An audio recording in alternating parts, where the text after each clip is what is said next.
there, it's Christy with the Chirp YouTube channel. My voice sounds a little bit weird. Hopefully you can handle it. I'm still working on recovering from this whatever yuck it is that I was lucky enough to receive, probably from some of the children in my classroom. Some of my ongoing health concerns mean that it takes me a little bit longer to recover from things, but I shouldn't feel too bad because my husband has had this virus for as long as I have, which is almost a month now, and we're still having some residual symptoms. So this was a nasty one, and we're doing great. I hope you're doing well too, and that you have resisted all forms of viri that have accosted your physical self. I hope you're doing well emotionally and mentally and spiritually at this time of year when so much busyness seems to be thrust upon us. I'm here today to talk to you about the next developmental key that we need to be looking out for when we're paying attention to the development of our children or our students. This is the fourth video in my series on developmental keys, and I hope that you enjoy it. This particular developmental key is appropriate sensory processing, appropriate interaction with the sensory world, and use of the senses. Although it's received a lot more attention lately because so many kids have difficulty in this area, it's still a tricky one because even though we're aware of the 5 senses that we were taught in school, there are additional senses that we don't usually talk about and that aren't very well understood. And of course, it doesn't make sense to us that kids should have difficulty in this area. It's physical functioning and their physical bodies look fine, so they should be fine, right? Well, sometimes people who look fine are not fine.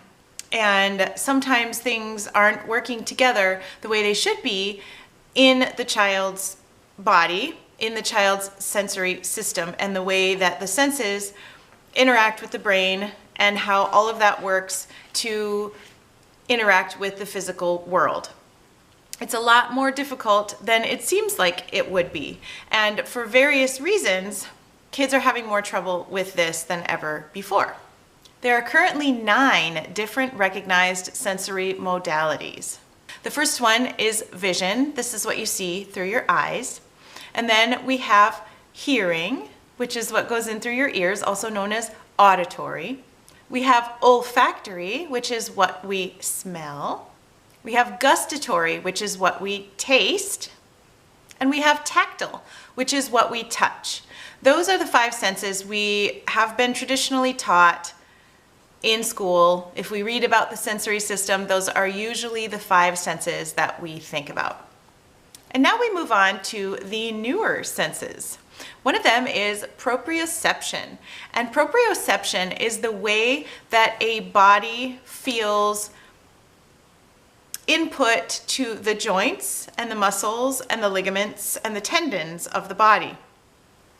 Many children do not receive enough of this sensation and they crave more. And you might see a child running into walls or crashing into you or wanting to have her head squeezed.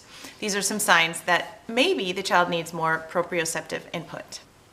The next one is vestibular, and this one is a sense of where the body is in space. Then we have interoception. Interoception is a sense of what is happening within the person's own body. A sense of being hungry, a sense of being tired, and being able to recognize what the body is telling me and understand what I'm supposed to do about it. That can be very difficult for some kids, some adults too. And then we have the sense of time. This is a person's ability to recognize time passing. Many people have difficulty with this, and it is a true and recognized challenge that can lead to a lot of problems in life, as you can imagine. In all of these sensory areas, there are people who will be more sensitive to those particular inputs, and there are people who will be undersensitive to those particular inputs. This means we have people who are hypersensitive, oversensitive, and hyposensitive, undersensitive.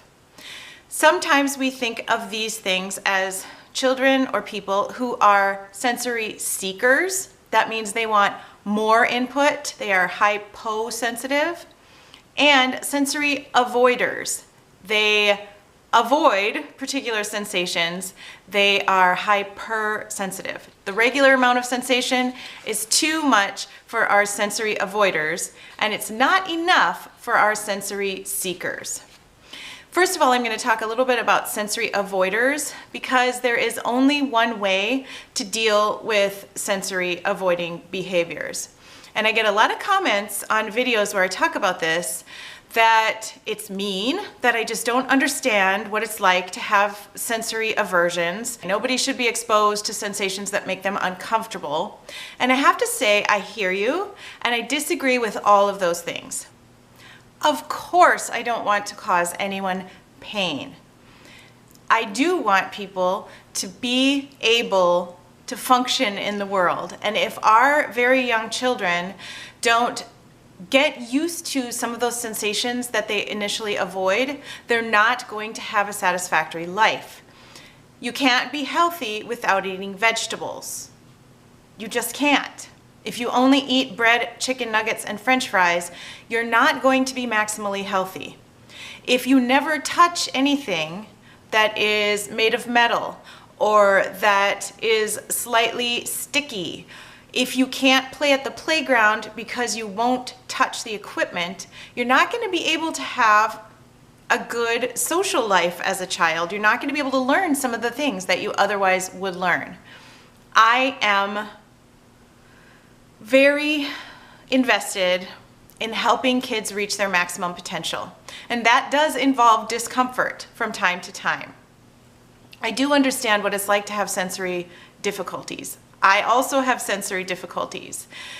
I have mentioned it in lots of different videos that it was very distracting for me as a child, and there are times where it felt really painful to put on socks because the seam was so uncomfortable. There are certain textures I don't like. I still deal with some of those things. However, the only way to become more functional in the world is to expose yourself to things that make you uncomfortable. We can't all escape from everything that threatens us in any way, from things that are uncomfortable. I can't bubble wrap myself and become a better person at the same time. The things that bother me are usually opportunities for me to grow. And that's the same thing for our children. Of course, as always, I want to say that we play the edge. I do this in my own life, and I do it in the lives of the children I work with. I don't keep pushing so hard that I am always in tears because I'm so uncomfortable and frightened and upset. And I don't do that to my students either. I wouldn't do that to my kids if I had kids. We want to make sure that they are slightly uncomfortable because we're stretching them, we're helping them grow, but they're not so uncomfortable that they become dysregulated and have a meltdown or a tantrum. That's a difficult thing to figure out, but that's our job as the adult, is to help kids grow and to grow ourselves in all of the areas where we know we need to grow, even though it's uncomfortable. We all do hard things because we know we're going to be a better person on the other side of it, and we want that for our kids too. They can't understand it yet, but it's much better if we start exposing them to uncomfortable stimuli when they're 1 and 2 than it is when they are 30 or 25 and they can't eat a vegetable, any vegetables, because they seriously make them gag. It's much easier to break those kind of patterns at a very early age. I heard from a person recently who was mentioning on a forum that she can't eat vegetables and she knows that she's unhealthy. She wants to be healthier. She wants to eat a wider variety of foods, but they make her gag. I was the only person on this forum who was a professional in the field who was able to say, you have a feeding disorder. You need to talk to a speech-language pathologist or an occupational therapist who is a specialist in feeding disorders, because it is not normal to gag when you eat certain foods.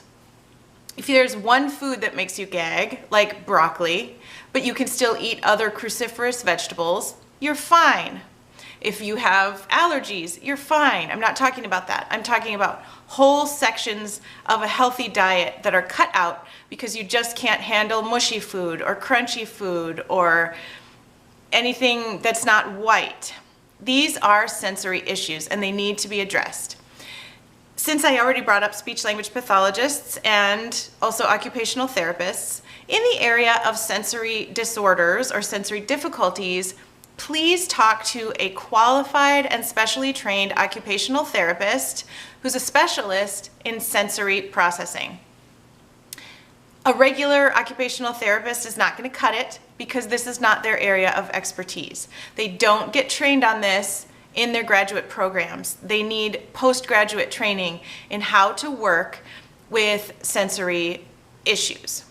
Everything that I have learned about sensory issues, I have learned in the field, working with kids, and from other people who know way more than I do.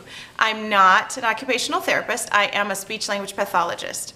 But because my specialty is children, young children, who are on the autism spectrum, that's where I focus when I work one-on-one with kids, I have worked a lot with sensory methods because a child can't stay regulated if she's not receiving enough sensory input to keep her calm, or if she's not getting enough sensory input to help her to be interested in the world. We have to always adjust our methods depending on the child's needs. And so I have, of necessity, needed to learn a lot more about the sensory system and how it works in a lot of these kids. All of what I just said was mostly addressing kids who are oversensitive, the kids who are sensory avoiders. And the professional term we use for how we address those things is called exposure therapy. And basically, you take very teeny tiny steps. A step where, as I mentioned, the child is slightly uncomfortable, but not so upset that she has a meltdown and can't function anymore. We do just enough pushing where the child is constantly stretched, but not snapped. That is your goal when your child is a sensory avoider. I do recommend that you get an occupational therapist who's a specialist in sensory issues into your team so you can work on this with somebody who can track it well and who has a lot of experience dealing with other kids who have similar issues. Now that we've discussed that, I want to move on to the 9 different areas of sensory processing and what we do when kids need more of those different sensory inputs. I'm going to start with the visual sense. Visual obviously has to do with our eyes, and you might notice that kids need more visual sensory input if they're wiggling their fingers very close to their eyes, if they're watching things very close up to their eyes, if they're fascinated by shadows and by spinning lights and spinning things in general, by car racetracks where the cars kind of zoom down, by things that spin like our gear set. Those are some signs that a kid might need more visual input. I'll talk about it first here because this is the first sensory modality we're discussing, but it is equally appropriate for all of the sensory modalities we're going to discuss. When a child needs more sensory input, I like to talk about something that professionals call a sensory diet. And this does not mean a special kind of food plan or anything like that. It means that throughout the day, we regularly space sensory experiences in more concentrated ways, regularly spaced throughout the day, more concentrated. So for example, we might have 15 minutes of visual sensory input in the morning, 15 minutes after school, and 15 minutes before bed. If you are a child who has more sensory needs than other people have, they're not getting met through the normal day. They're not getting met through just living life normally. Most of us, our sensory needs are getting met just fine, or we would know that they weren't. These kids, their sensory needs are not getting met. So we need to have some more meals, sensory meals, throughout the day. And they need to be concentrated so that the child actually feels full in a sensory sort of way. So once again, space them out. You might need 4 in the day, you might need 3. And the goal is that when you concentrate those sensory experiences that your child is seeking in those sensory meals, then hopefully your child won't need to seek out odd and inappropriate sensory inputs during the rest of the day. Perhaps he'll be able to focus better at school. Perhaps she'll be able to communicate better because she's not always thinking about that sensory need that isn't getting met. With visual sensory inputs, we want to look for activities where the child's eyes are being engaged in a really exciting way. So think about car races, think about gears. One of my favorite activities to address this need is the gearation game. It has a lot of spinning gears and they're all different colors and very exciting. Some of them make noises as well. And kids really find this soothing if they've got that visual sensory need for more input. Think about a penguin run. There's also one I think called a Dalmatian run. It's just a very cute little steps up and then a slide down and the little penguins go down. It's very cute, fills that need. Marble runs are fantastic for this because of course the marbles go down in all sorts of different ways and the eyes have to work really hard in order to follow them. It's fantastic. The goal is that you want to add more visual stimulation to the child's day, to the child's life. And of course, you want to do that in chunks where possible. You might also choose rocket balloons. They're very fun, very exciting, and really require your eyes to work hard. The next sense I'm going to talk about is the olfactory sense. This is, of course, sensing through your nose. And there are some kids who really need strong smells to help them feel their best, to help them focus. You may choose pleasant smells and you may choose smells that might be kind of off-putting. Some kids do a lot of things with their excrement and smell it, and it's not because they like the smell as much as it is because they need some sort of strong input into their sensory system through their nose. It's totally gross to us, we don't get it, but they need more. And so if we can give them more that's appropriate, it's way better than them seeking it out in inappropriate or disgusting ways. So think about all the different smells that you could incorporate into your child's life. During the sensory meals you have during the day, you might have a box that has lots of different cotton balls in it that are all soaked in some kind of spice or essential oil that your child can sniff through, all of those. You may have some different lip balms, all of which have different flavors and smells to them. You may choose to have different kinds of leaves, bay leaves, basil, oregano, things like that. You may, in your home, choose to have some different diffusers, all of which have a different essential oil in them. Please use essential oils safely. I do use diffusers in my home. I recommend some of the more simple essential oils like peppermint, eucalyptus, lemon, orange, things like that. Kids are probably less likely to appreciate the more complex scents like frankincense or things like that. But you can try it out, see what your child likes. If your child is capable of voting on those kind of things, then you can help your child vote. Which one do we have in the kitchen? Which one do we have in your bedroom? Although I only recommend pretty much the soothing scents for the bedroom, unless your child is having asthma or a cold or flu, in which case peppermint isn't necessarily a bad idea. My doctor recommended peppermint and eucalyptus in my diffusers to help me get through this illness that I've been fighting, and it does really seem to help decongest things. Let's talk about auditory input. If your child needs more input to the auditory channel, then you're gonna wanna put loud things and complex sounds and more interesting noises into your child's sensory meals and possibly throughout the child's entire day. So you may have music playing in the background most of the time. You may choose to use nature videos or even barnyard videos or spaceship videos. There are some nice 8-hour-long starship videos. Obviously, they're pretend because there are no starships as of yet, but they have the throbbing of the warp drive and all sorts of different noises, beeps of the computer that would take place if starships were real and if we happen to be on one. So things like that can help kids get some more of that auditory input. Maybe rushing streams. I have some of those videos that I love. Crackling Fire DVD I play all the time. I don't have a fireplace at my house, but I pretend that I do because I put on my fireplace DVD.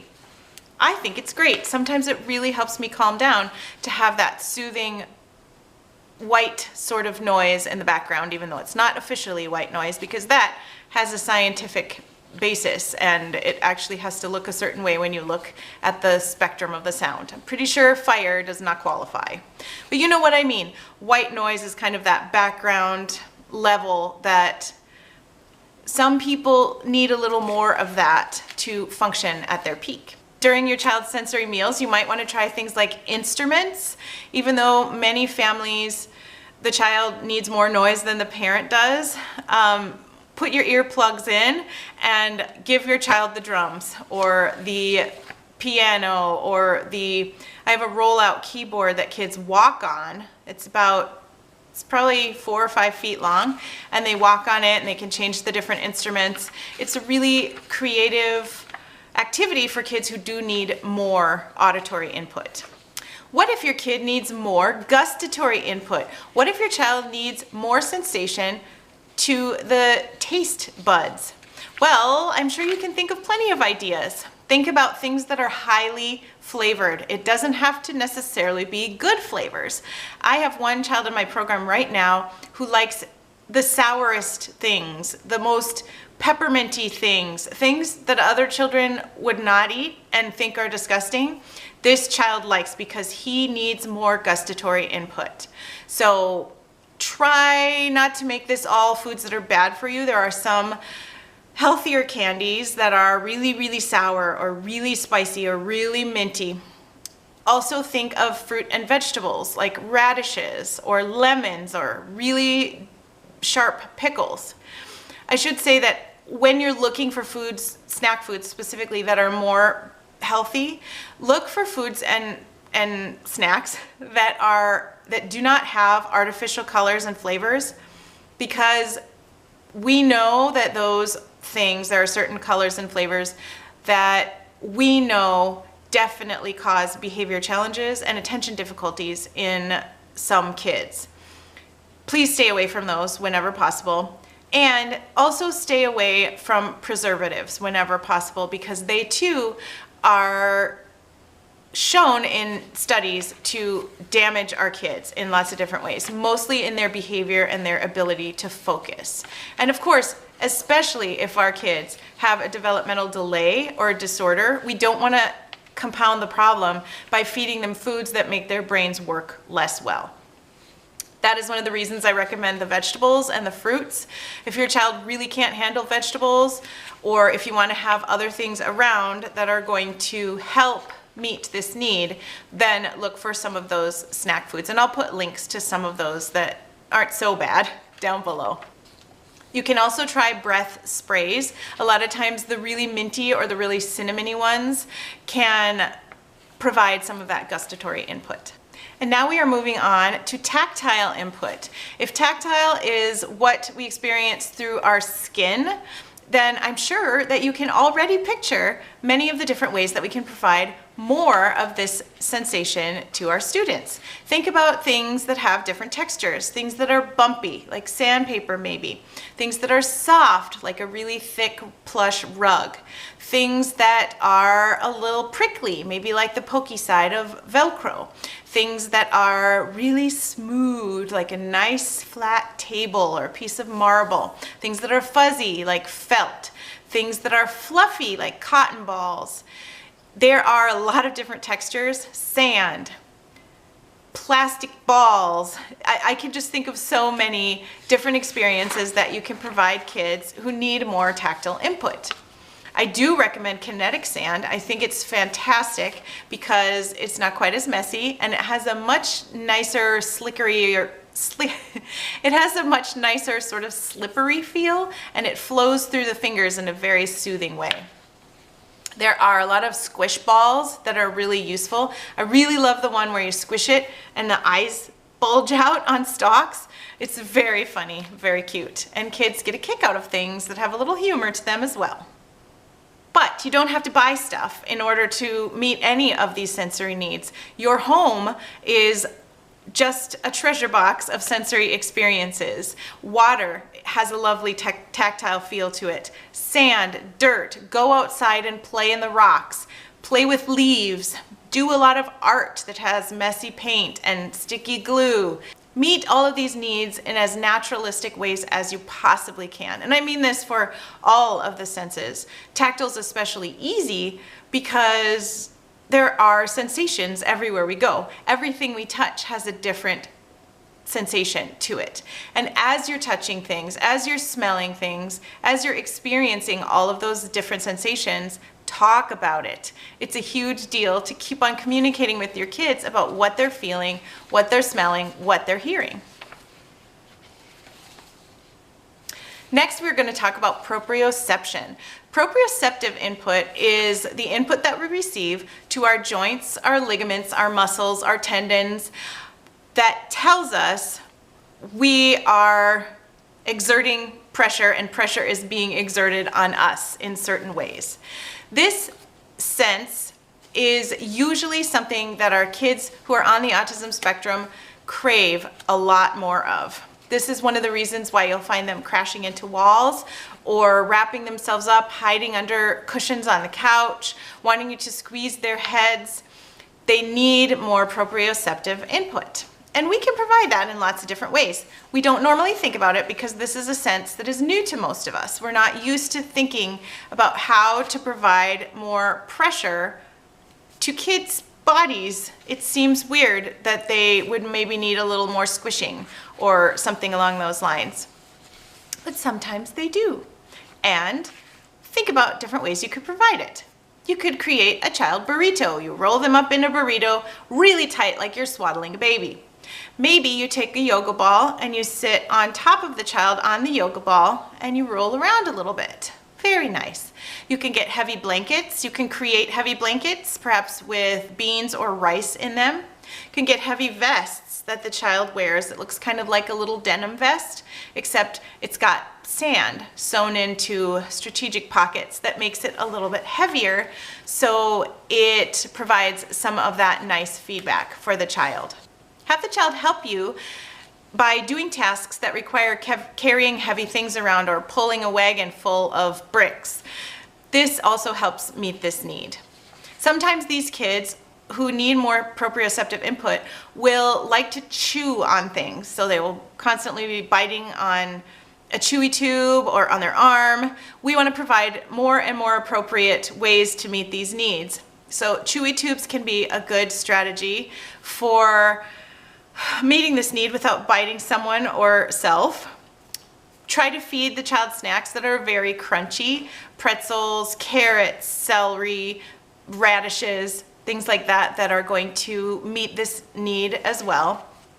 And also give the child lots of deep squeezes because it's comforting. There's at least one study that has been done that showed everyone felt calmer after getting some deep squeezes. So it's not just for kids who have proprioceptive needs. Also, jumping, particularly on a trampoline, which is less damaging for the joints. These kids will usually benefit from any sort of jumping. Trampolines are great for this. I love those little rebounders. You should get one. They're cheap too. Let's talk about vestibular input. Vestibular input is the sensation of moving through space. So kids who need more vestibular input do really well with swings, slides, any sort of movement. Maybe you swing them back and forth or you spin around in a circle. All sorts of those kind of activities are going to be great for these kids. These kids really need to be able to run, able to slide, able to swing. They need to be able to move. And sometimes that's really hard to do in a classroom or in a home when it's either too hot or too cold outside. But we can create opportunities for them to meet this need anyway. Try a little indoor slide if your child is small, or some kind of a sit and spin. In my classroom, I have a swing that swings pretty much just in a circle, and that's really good for the child moving through space, but also not taking up my whole classroom with the huge swing going back and forth. Also, these kids might just need to run. Maybe you can take them to an indoor track and they can just run around the circle with you. Be creative. but help these kids to move their bodies through space as much as possible. You can try having dance parties because obviously that's moving. Teach your kids to do yoga, and try to find any way, including yoga, for your kids to be upside down whenever possible. If you can have a little bar that they drape themselves over so they're upside down, if you can have a place on the couch where they drape off upside down, these kids do really well having more upside down time. Okay, let's talk about interoception. What's happening within the body? This isn't one that we can just provide more input and the child will be fine. This one we have to actually teach purposefully and carefully. So when we hear the child's stomach growling, we say, "My stomach's growling, I'm hungry," and we get a snack. We do it when my stomach growls, we do it when the child's stomach growls. We hear the dog's stomach growl and we do the same thing. We talk about it all the time. If a child's walking kind of funny, we model, "I have to go potty," and we walk the child to the bathroom and we help him go potty. If a child is looking real droopy and sleepy, and hopefully you have a bedtime routine already, so as you're in the process of brushing teeth and reading bedtime story and doing bedtime prayer, you say, "I'm so sleepy. I'm gonna go to sleep now. Good night." You model for the child the language that he or she should use during those times when the body is giving those signals. We want to help the kid recognize his own body's signals and then do what's appropriate to meet the need that the body's having. This isn't just a once and you're done kind of teaching. This is an everyday, pay attention all the time and keep talking about it. Keep offering your child those models that he needs to be able to listen to his body better. The last one we're going to talk about is time awareness. Time awareness, again, is not something that you can just snap your fingers and the child is over it. Actually, none of these sensory issues is that kind of an issue. The time awareness one is a little harder. It's especially difficult for very young kids who we can't really do as much with right then. What we can do is use visual timers. I always recommend the time timer because it comes in many sizes, but the one I have is large and it has a red dial. The more red there is on the dial, the more time is left. If there's only a little sliver, it's like a pie shape. If there's only a little sliver of a piece of pie left, the time left for this task is very small. If there's a lot of red left, it looks like a whole pie or most of a pie, then the time that you have left is very long. It only goes up to 60 minutes, so it's kind of good for kids because I don't think most of them can imagine a lot longer than what it feels like to watch that amount of time pass. I use it in my classroom for how much time is left until free play time is done and how much time is left until all sorts of things. We take turns with these timers. We use them for all sorts of things. And kids grasp the reality of time passing a lot better when they can actually see it passing because the red gets smaller and smaller. You can also try this with an egg timer with those little sand timers where the sand goes down because the kid can see how much sand is going down and how much is left. I recommend this for situations such as eating breakfast in the morning when your child has 20 minutes to get ready for school, 10 minutes of it is breakfast. If you're not careful, the whole 20 minutes will end up being breakfast because kids who have difficulty with time awareness can't estimate how long 10 minutes is. So we can show them with the time timer, this is 10 minutes. It's getting smaller. By the time the red is all gone, you need to have finished eating your breakfast. You can imagine you can use this in all sorts of circumstances. Getting dressed, brushing teeth. Brushing teeth, you should definitely have some sort of a 2-minute timer or one of those electric toothbrushes like I do, where you're supposed to, every time it beeps, you move to a new quadrant. Those are very convenient, and they have them for kids too. I think they're brilliant. Use timers in every way you possibly can. That's how we train our kids, how time feels as it's passing. They may not have that sense internally automatically, but we can train it into them, just like we can train into them the sense of knowing when they need to go to the bathroom, knowing when they need to eat. They get the sense as we help them practice and as we teach them how it feels. That is the end of our sensory journey together today. I hope this video was helpful for you. I will have lots of links down below, a lot of the products that I use, a lot of other websites that can help you explore this topic a little more fully. And I hope that you have a wonderful day. I'll see you in my next video. Bye.